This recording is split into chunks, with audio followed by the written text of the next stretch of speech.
bem-vindo ao podcast Direto ao Assunto. Eu me chamo Isabel de Castro Pinto, sou historiadora, estou aqui com meu parceiro nessa jornada de podcast, José Neumani Pinto, e hoje o nosso convidado é o próprio José Neumani Pinto, que vai conversar sobre este livro chamado Atrás do Palanque, livro em que Neumani trata da eleição de 1989. Em seguida, no próximo programa, nós vamos conversar sobre A República na Lama. Que título maravilhoso, Neumani. A República na Lama, que é um livro que trata do impeachment de Collor.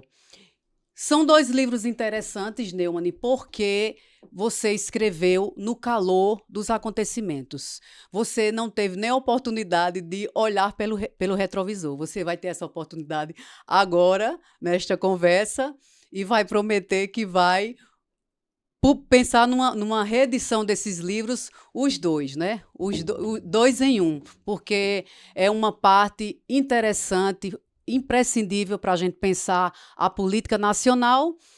Vamos ter essa oportunidade de olhar pelo retrovisor. Agora você não teve a oportunidade porque escreveu no calor dos acontecimentos e um dos personagens principais dessa história, não poderia deixar de ser, é o eleito, o presidente eleito.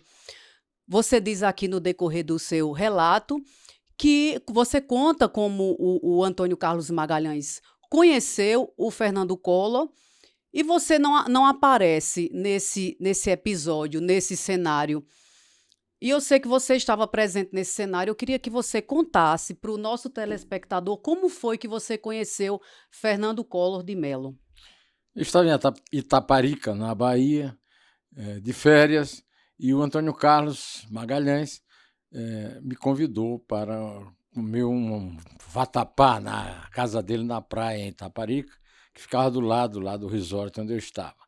Fui, me dava muito bem com o Antônio Carlos, em todas as ocasiões, no poder e fora do poder, na glória e na derrota, né? E o Antônio Carlos me convidou para irmos até o alto mar, não alto mar, quer dizer, entrarmos no mar, né? Eu perguntei a ele por que tínhamos que entrar no mar, porque eu quero conversar uma coisa importante com você e você não pode gravar, porque isso aqui vai ficar só entre nós. Eu falei, mas não precisava. Aí ele disse, não precisava, mas seguro morreu de velho. Entramos no mar. Quando estávamos conversando, aparece uma lancha com um rapaz atlético, bonitão, tal. E, ministro, como vai? Antônio Carlos era ministro das comunicações. Onde é que é a casa do Duda Mendonça? Duda Mendonça, o grande publicitário baiano, dono da DM9, e era vizinho do Antônio Carlos. Antônio Carlos então indicou a casa, o senhor com a lancha saíram, o senhor e a lancha saíram, e Antônio Carlos disse, não reconheceu? Eu falei, não. Ele disse, esse aí é o Fernando Collor, governador de Alagoas. Essa foi a primeira vez que eu encontrei o Fernando Collor. E antes do Fernando se candidatar, eu me encontrei ainda com ele num jantar na casa do Abraham Scheimer, que era presidente da Federação do Comércio, e um jantar no qual ele era o convidado especial e me convidou. Ele estava chegando de Paris e, quando saímos do jantar, ele me convidou para tomar um café onde ele estava hospedado, no Hotel Maxud. E eu fui com o Leopoldo, irmão dele, mais velho, que já não está vivo, né? E durante todo o percurso, né, da casa do Scheimer até o Maxud, o Leopoldo diz, olha, o Fernando te ouve muito, faz um grande favor para ele, convence ele a não disputar a presidência, afinal, com a ajuda do Sarney, que era o presidente, ele poderá fazer um grande governo em Alagoas e não terá chance nenhuma como candidato a presidente, ainda podemos ficar com um inimigo poderoso, porque é claro que ele vai fazer toda a campanha dele contra o Sarney. Eu disse, Leopoldo, quem sou eu para convencer o Fernando Collor de alguma coisa. Ele é maior de idade, pode decidir o destino dele, eu não vou interferir. Fomos tomar um café, conversamos muito no café lá do Maxud. Em outra ocasião, o Augusto Nunes, que, aliás, escreve o pós-fácil desse livro, Atrás do Palanque, né? E foi uma das pessoas que me sugeriu escrevê-lo. Duas pessoas me sugeriram escrevê-lo. Ele e a Anabela Rebelato, que era a única mulher nessa época que controlava os meus textos, né? Que corrigia os meus textos. Eu tinha uma confiança absoluta nela. Ela era minha editora assistente, eu era editor de política, ela era editora assistente lá no Estadão, né? E os dois me aconselharam fazer o livro durante a campanha, mas antes da campanha, o Augusto, que era meu chefe, era o editor-chefe do Estadão, me chamou e disse: olha, o Leopoldo Collor é muito amigo meu e nós tínhamos planejado levar os presidenciáveis ao Viaduto do Chá para conversar com o Eymar Mascaro, que era o nosso repórter político, e o Mascaro, então o Mascaro relataria tudo o que aconteceu no encontro. Tudo que aconteceu no encontro com todos os presidenciáveis e tal. Mas aí o Augusto me pediu para eu substituir o Mascaro e fazer, eu, editor político, a presença no Viaduto do Chá com o Collor. Fomos ao Viaduto do Chá, passamos o dia inteiro lá e aconteceu uma coisa fabulosa. Ninguém reconheceu o Collor. Zero. Voltamos depois, ele para o hotel, eu para o jornal, e o Augusto me perguntou o que aconteceu. Ele falou: então não vai dar para escrever. Eu digo: acho difícil escrever sobre isso e tal, melhor não. E, de fato, nós continuamos a série. Neumann foi uma grande, eu imagino que tenha sido uma grande surpresa para o Collor não ter sido reconhecido, porque ele pleiteava, ele tinha pretensões presidenciais, inclusive porque numa pesquisa do Vox Populi, do Marcos Coimbra, que foi alguém que esteve com ele nesse processo até as eleições, até se eleger, o nome dele foi lembrado numa pesquisa e isso o incentivou muito a achar que ele tinha chances reais de ser candidato a presidente e ser vitorioso. E aí, depois desse episódio que foi um vexame para ele, esse episódio não foi divulgado, inclusive você não traz essa história completa aqui, tá? Até porque você era parte do jornal. Qual era a tua função, Neumann? Eu era editor de política do Estadão. Então, acho que... E o Augusto era editor-chefe. Foi uma pretensão que ficou guardada lá porque não quer dizer, o cara não foi reconhecido e a história... E passou batido. Bem, você não registrou aqui, sendo que depois ele já candidato a presidente da República, o convida para ver outro Collor. Um Collor conhecido, reconhecido, aclamado por uma multidão em vários lugares do Brasil. Essa é uma passagem dessa tua história que você relata aqui, muito importante, porque aí você conta o fenômeno Collor. Como foi a ascensão desse fenômeno Collor. Conta pra gente, Neumann, como foi. O que aconteceu depois dessa conversa é que o PRN, o Partido da Renovação Nacional... Reconstrução Nacional, né? Da Reconstrução Nacional, lançou a candidatura de Collor a presidente. E então tinha direito a uma hora no horário dos partidos políticos na televisão. E o Collor fez um programa que foi um estouro de audiência e de aplauso, que foi onde ele lançou a ideia do combate aos marajás. O que eram os marajás? Os marajás eram os altos funcionários públicos que ganhavam altos salários e não trabalhavam, o que só piorou de lá para cá, né? Eram os corruptos e ele ficou sendo, então, o caçador de corruptos, né? O Brasil inteiro ficou presa do fascínio exercido pela figura dele por causa disso. esse programa foi realmente o grande leitmotiv para a campanha dele. Eu acho que ele não tinha esquecido o episódio do viaduto do chá, e então resolveu me mostrar que agora a coisa era diferente. Então ele me telefonou e me convidou para ir com ele no jato dele a 2 lugares, a Salvador e a Belém do Pará.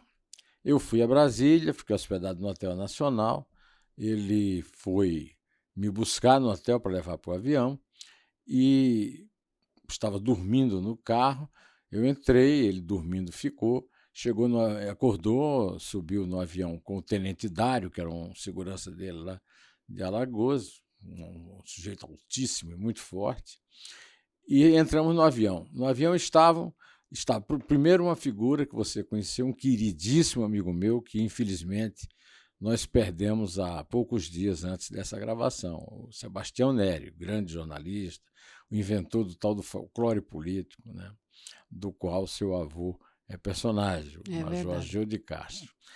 E, além do Neri, estavam o Cláudio Humberto, o assessor de imprensa dele, e o Tenente Dário e um assessor dele, que era sobrinho do Falcão, um cara que foi prefeito de Maceió. E durante o Collor acordou no aeroporto, me cumprimentou, entrou no avião e dormiu no avião. Na metade da viagem, mais ou menos, todo mundo em silêncio, lendo o jornal, ninguém conversava. De repente, ele acorda e grita pelo assessor. O assessor se levanta e dá um escândalo. Canalha! Xinga de todos os palavrões, chuta as cadeiras, e ele ria, até que ele cansou de rir e voltou a dormir. Quando chegamos em Salvador, paramos no aeroporto, que olhamos para a pista, estava lotada, tinha uma multidão à espera. E aí ele chama o Tenente Dário! Aí o Tenente Dário veio e foram os dois para o meio da multidão. Ele fazendo assim, né? O Dário sempre fazendo a segurança dele, no meio do povo, atravessando. Depois que chegamos no aeroporto, vimos que o aeroporto estava todo quebrado, tinha sido uma multidão que invadiu. Né? Então ele mostrou para mim, olha, aquele negócio lá do chá não tem mais condições não existe mais. Não existe mais. Aí dormimos em Salvador, pegamos o avião para Belém do Pará, e em Belém do Pará se repetiu, quer dizer, no voo se repetiu a mesma cena, era uma encenação, pelo visto, repetida sempre no avião, e uma espécie de desopilante, né? E ele enfrentava ali a multidão louca da vida, gritando o nome dele, e uma paixão louca, né? E aconteceu a mesma coisa, e voltamos para Brasília. De Brasília, eu voltei para o jornal, descrevi numa reportagem essa nova figura do Collor, que foi depois, né, que eu descobri que o Collor, quando adolescente, começou no jornalismo, ele trabalhou no Jornal do Brasil, como eu, na sucursal de Brasília, como repórter. Ele morava exatamente na casa do cunhado dele, Marcos Coimbra, o embaixador, que era casado com Ledinha, uma irmã dele, que tinha o mesmo nome da mãe deles, Leda, que gostava de ser chamada de Leda, filha de Lindolfo Collor, que foi o ministro do Trabalho do Getúlio, que foi o criador da famosa CLT, né? Um gaúcho. E o Marcos Coimbra, a partir de então, o Marcos Coimbra se mostrou um grande gênio da pesquisa e conduzia o discurso do Collor para tudo que o povo queria ouvir. Né? Inclusive essa coisa do caçador de Marajás, que foi ele já tudo bolado pelo Marcos essa Coimbra. foi a grande jogada, porque a história do caçador do Marajá levava a pauta da corrupção, que é uma pauta que mobiliza muito nessa batalha política, e quer dizer, o caçador de Marajá, que era o funcionário público que não tinha compromisso com o trabalho, o funcionário público que muitas vezes era desonesto, vamos dizer assim, era corrupto. Esse funcionário público, essa ideia do funcionário público do Marajá, isso cresceu a ponto de abarcar toda a pauta que envolvia corrupção. Então, foi o grande carro-chefe da campanha dele. E outra coisa interessante que para a gente pensar aqui, Neumann, é o marketing da campanha dele relacionado às imagens. Aquelas camisas com frases de efeito, com aquele colo com os 2 L's em verde e amarelo, que lembrava você põe isso aqui no livro, que lembrava a campanha das Diretas Já, né? E eu me lembro que você lembrou também, você em E foi o conversa. primeiro presidente eleito pelo povo. Exatamente. E ele foi direto, mais uma genial do grande amigo de infância dele, que era irmão do cunhado dele, mas era da mesma faixa.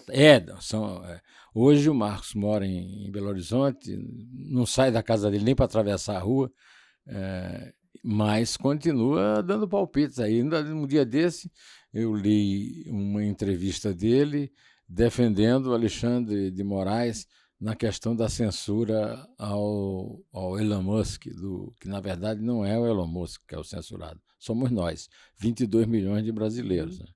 Mas ele defendeu lá o Alexandre e tal, o Marcos reapareceu, mas nunca mais tinha ouvido falar dele, vi agora nos jornais, semana passada.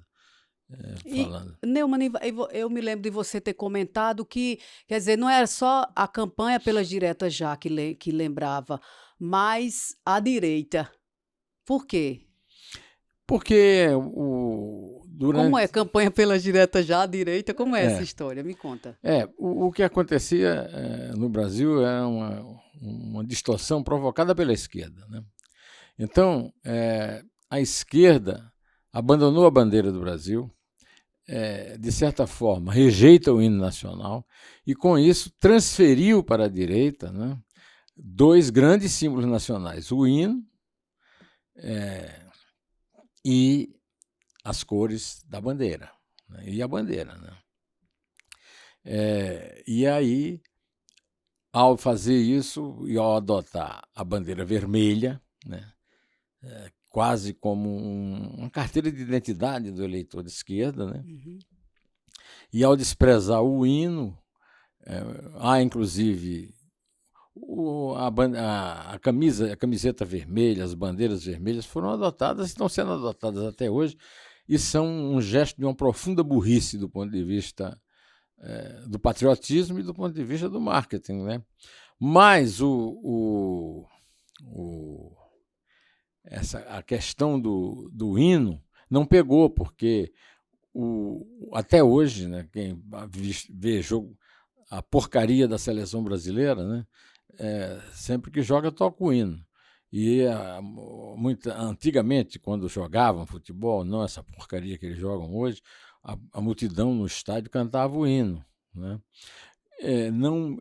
A tentativa que a esquerda, e principalmente o PT, fez de impor o hino da Internacional, Avante, ó vítimas da fome, no lugar do hino nacional, fracassará, não tem a menor chance, que é um hino horroroso, e que não fala na alma do povo. A alma do povo, apesar do péssimo futebol da seleção, a alma do povo ainda é Duque Estrada e o autor da música do hino nacional. E as ironias do destino é que no processo de impeachment, né, quando o povo foi às ruas, os caras pintados estavam de verde e amarelo. Quer dizer, o verde e amarelo foi marketing para ele se promover, para ele carregar esses símbolos nacionais e ser vitorioso.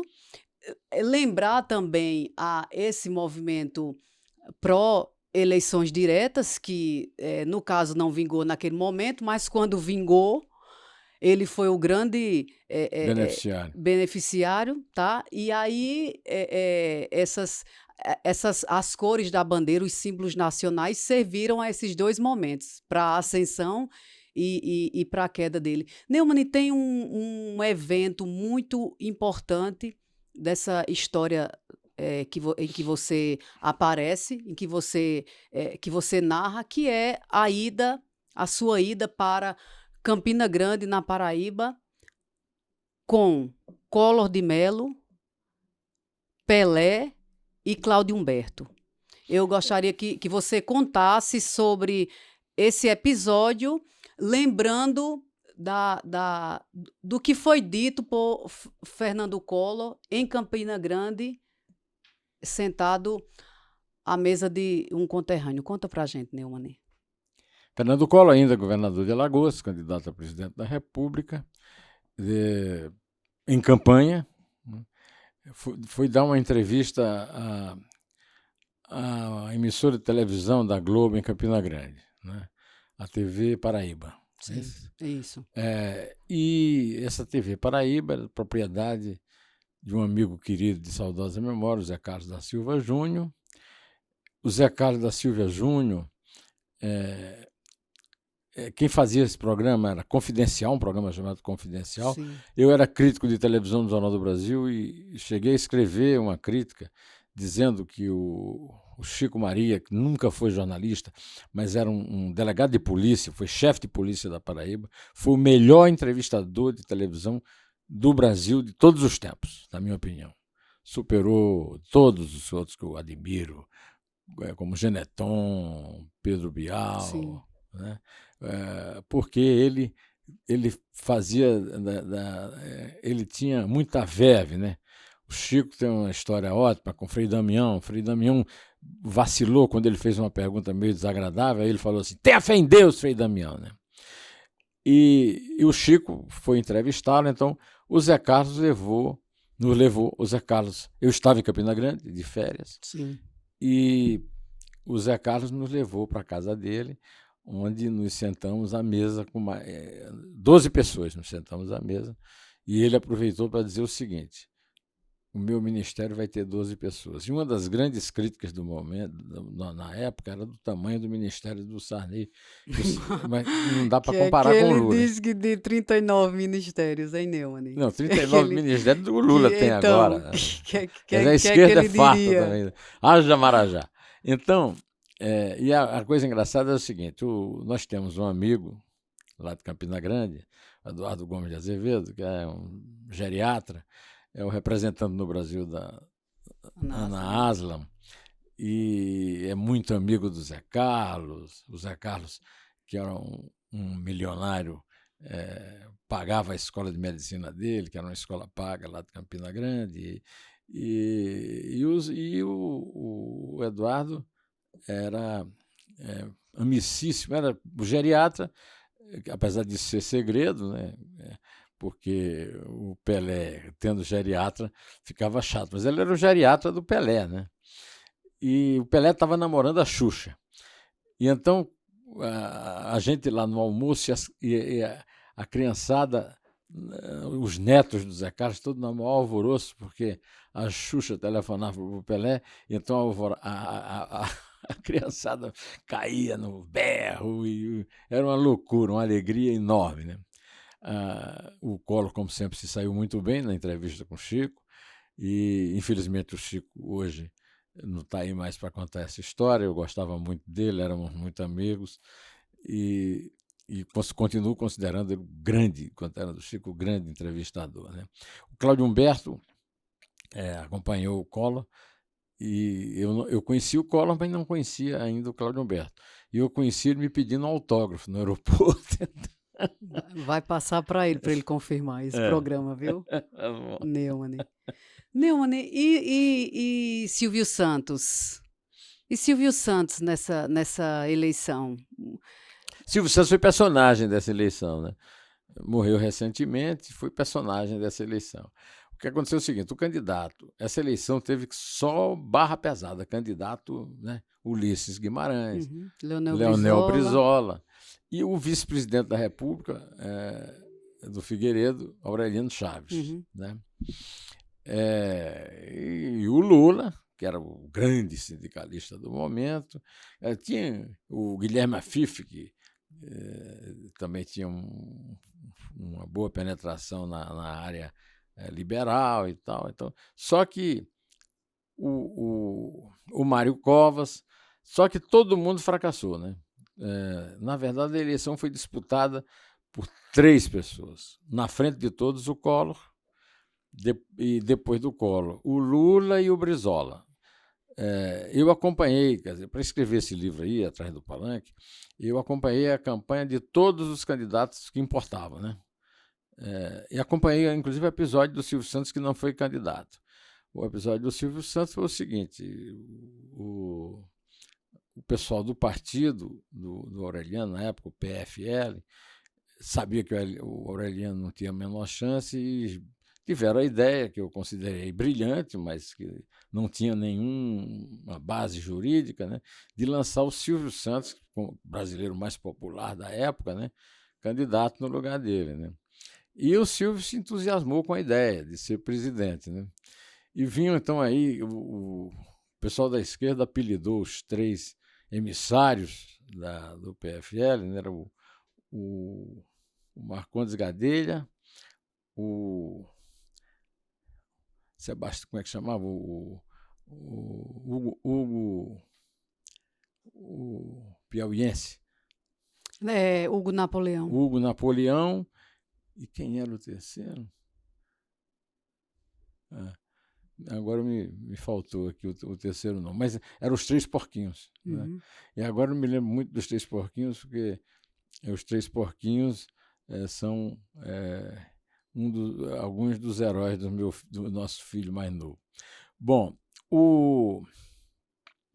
os 3 vieram, o Silvio ficou entusiasmado, mas depois de muitas tratativas e a política toda se uniu contra o Silvio e terminou a justiça eleitoral, né, dando um despacho dizendo que Silvio não podia ser candidato porque não tinha se desincumbido do cargo de dono de uma emissora de televisão. É claro que isso foi um truque, como outros no Brasil, usado para proteger os políticos. Né? Na verdade, não protegeram, porque o candidato, apesar de ser político, o candidato que ganhou, o Collor, depois vieram tendo uma votação. Aliás, por que o Collor se distanciou tanto do Lula no segundo turno? Primeiro, o Lula chegou no segundo turno muito apertado com o Brizola. Foi uma eleição decidida ali no chat, como se diz no TUF, né? Lá no norte do Brasil, as últimas urnas que foram apuradas. Né?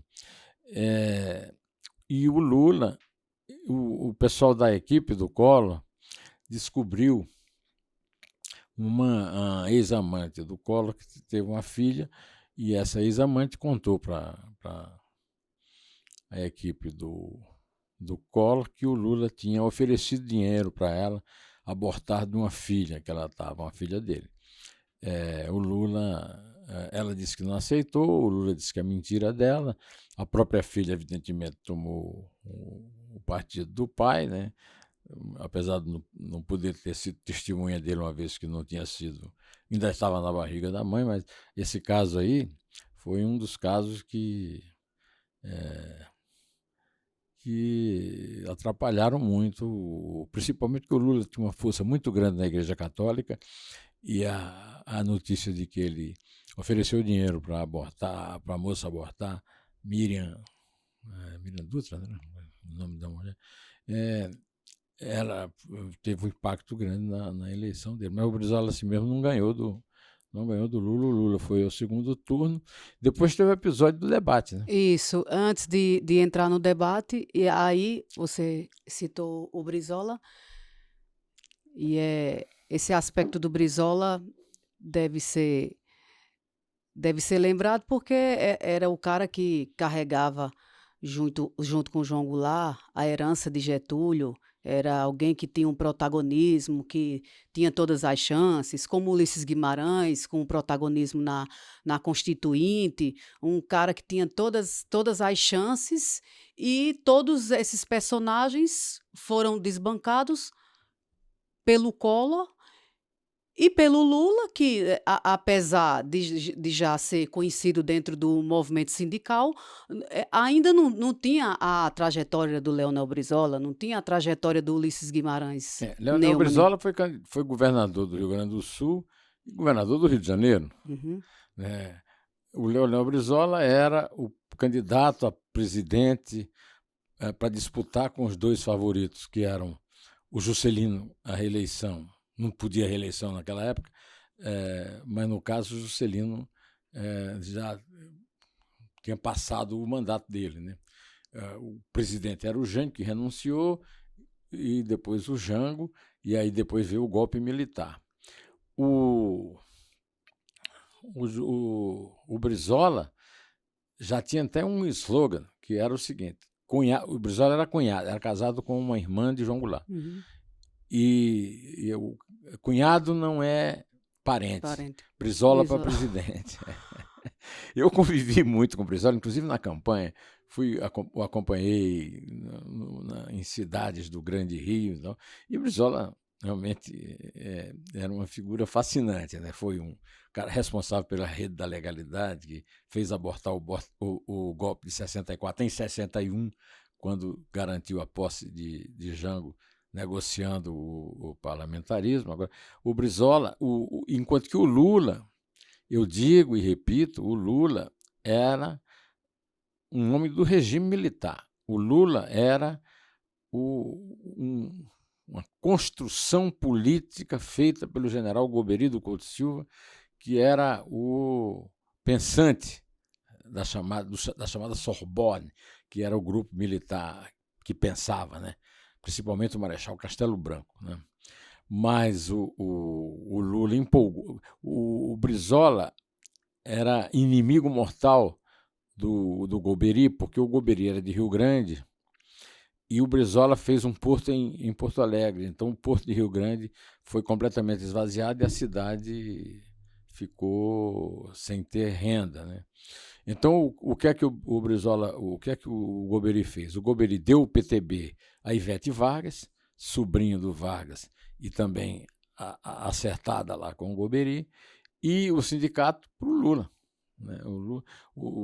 Eu conheci o Lula em 75, logo depois da posse dele, e imagine você que em 75 o governador de São Paulo, Paulo Egídio Martins, que era o primeiro candidato civil da ditadura para uma sucessão do Geisel, terminou não sendo por causa do golpe do Frota, né? Que era o Paulo Egídio Martins, governador de São Paulo, com quem também eu convivi muito no Palácio dos Bandeirantes, fazendo parte dessa tentativa de construir uma candidatura. O Paulo Egídio foi a posse do Lula no Sindicato dos Metalúrgicos de São Bernardo do Campo, e Diadema hoje, Sindicato dos Metalúrgicos de Santo André. Uhum. Enquanto que a Ivete o Brizola criou o PDT e, de certa forma, o PDT, durante a vida do Brizola, defendeu ali a bandeira do Getúlio. Hoje, o tal de Lupe lá, que é o chefe, não tem nenhuma representatividade. E essa questão do debate? Qual é a tua opinião em relação ao debate, toda aquela polêmica em torno de que o debate foi editado, né?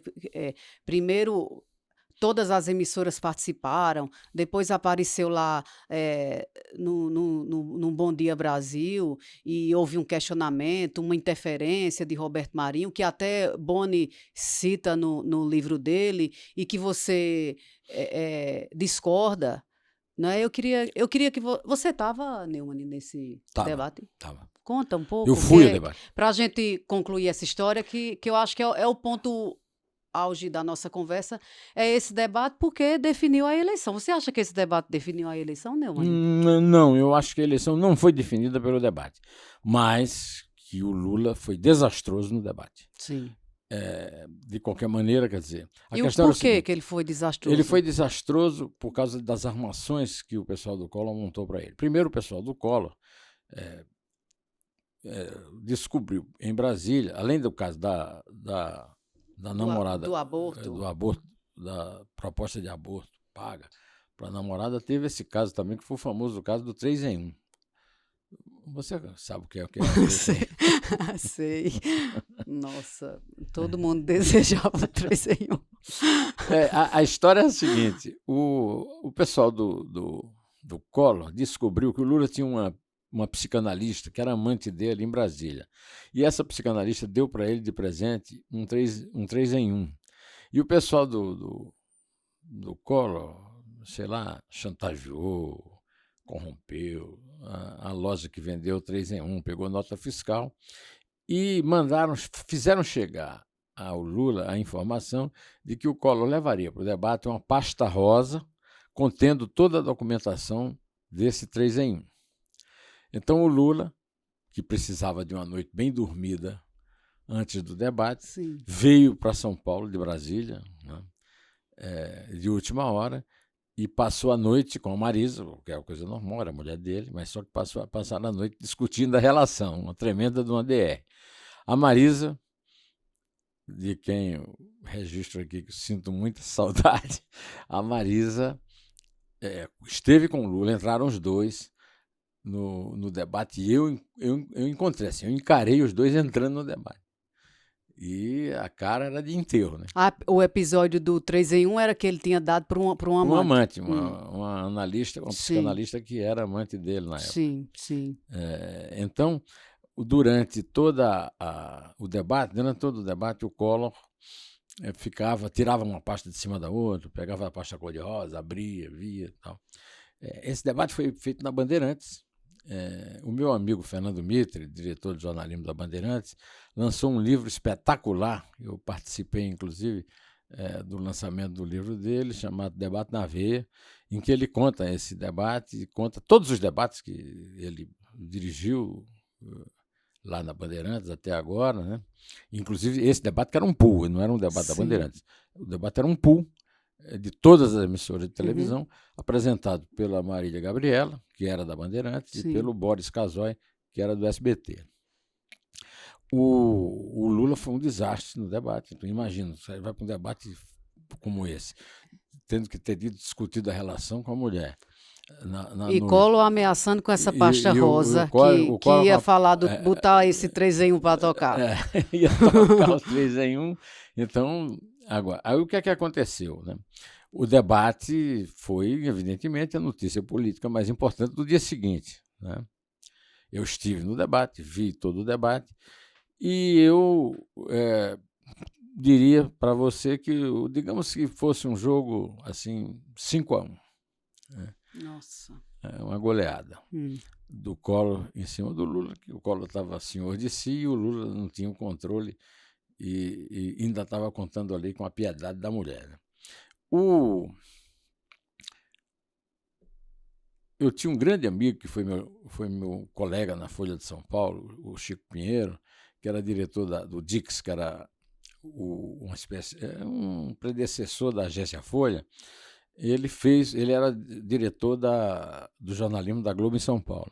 E ele fez a edição do debate partindo de um princípio jornalístico absolutamente correto. Sim. Né? Que é o seguinte: chances iguais para todos. Você, ao transmitir um debate desse, você transmite de tal forma que dê o equilíbrio. Essa era a tese dele. Não foi o que o dono da Globo, Roberto Marinho, achou. Né? O Roberto Marinho ter visto o debate, achou que foi uma surra e que a televisão dele tinha a obrigação de ter transmitido o debate como foi. Chamou o Ronald Carvalho, que também tinha trabalhado comigo no Jornal do Brasil, que era o editor de política do Jornal Nacional, para fazer uma outra edição para o Jornal Nacional. E a edição do Ronald foi uma edição jornalisticamente correta, porque, como eu disse, o jogo foi 5-1 e não tinha como mostrar só um gol do Lula e um gol